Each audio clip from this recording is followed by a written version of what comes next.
Hallelujah, praise the Lord. ஆண்டவராகிய இயேசு கிறிஸ்து நாமத்தினாலே உங்களை வாழ்த்துகிறேன். கர்த்தர் உங்களை ஆசீர்வதிப்பாராக. இன்றைய நாள் மெய்ப்பணி ஒரு மிஷினரி, இங்கிலாந்துலேருந்து வந்த ஒரு மிஷினரி. இங்கிலாந்து நிறைய பேர் வந்தாங்க, அதில் இவரும் ஒரு குறிப்பிடத்தக்கவர். ஏன்னா நம்ம சென்னையில் இருக்கோம்ல, நம்ம கட்டாயமாக அவர் தெரிஞ்சு வச்சுருக்கணும்.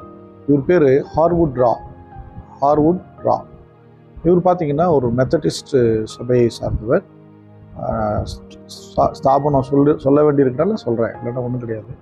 நல்ல ஒரு தேவனுக்கு பயந்த மனுஷன், ஜெபிக்கிறவர், தேவனுக்கு பயந்த ஒரு மனிதர், நல்ல சுறுசுறுப்பானவர், நல்ல திறமைசாலி, தேவனுக்கென்று தீவிரமாக செயல்படக்கூடியவர், நல்ல ஒரு டீம் ஒர்க் பண்ணவர்.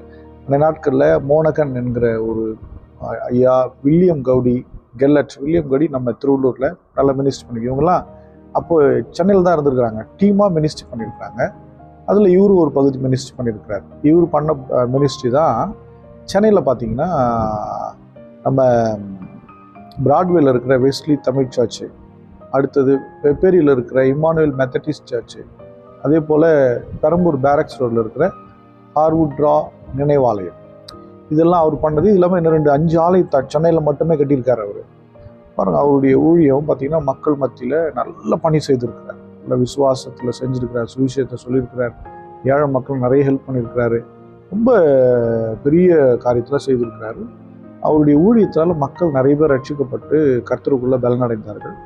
இப்படி இருக்கும்போது சென்னையில் ஒரு முறை காலரா வந்திருக்கு. அந்த முறை அந்த காலராவில் நிறைய மக்கள் பாதிக்கப்பட்டிருக்கிறாங்க.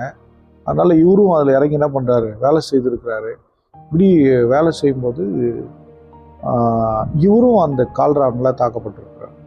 ஆனால் இவர் சிகிச்சை எடுத்துக்கிட்டோம், இவர் பலனளிக்கலை. 34 வயசுலேயே இந்தியாவுக்கு வந்த வியாதியில், தமிழ்நாட்டு மக்களுக்கு வந்த வியாதி, தானும் தாக்கப்பட்டு உதவி செய்ய வந்தனால தானும் தாக்கப்பட்டு மரித்து போனார்.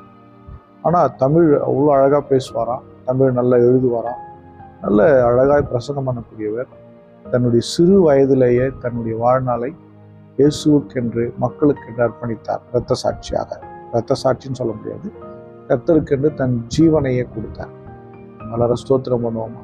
ஸ்தோத்திரம் ஆண்டவரே, ஹார்வுட் ராவுக்காக ஸ்தோத்திரம், அவருடைய தலைமுறைக்காக, வம்சத்தாருக்காக ஸ்தோத்திரம், இப்படிப்பட்ட ஒரு பரிசுத்தவான எழுப்பு கொடுத்ததுக்காக ஸ்தோத்திரம். கர்த்தாவே ஸ்தோத்திரம் ஆண்டவரே.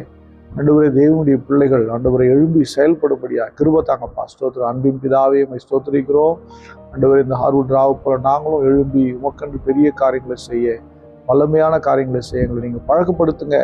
பார்க்கிற ஒவ்வொருவரையும் ஆசீர்வதிங்க. உங்களுடைய பிள்ளைகள் நாங்கள் எழும்பணுமே, பார்க்கிற பிள்ளைகள் எழும்பணுமே, செயல்படணுமே, பக்தி வைராக்கியம் உண்டாகணுமே, கிரியை செய்யுங்கப்பா. இயேசு கிறிஸ்துவின் நாமத்தினால் ஜெபிக்கிறேன், ஜீவனுள்ள நல்ல பிதா. ஆமென். God bless you. Bye bye.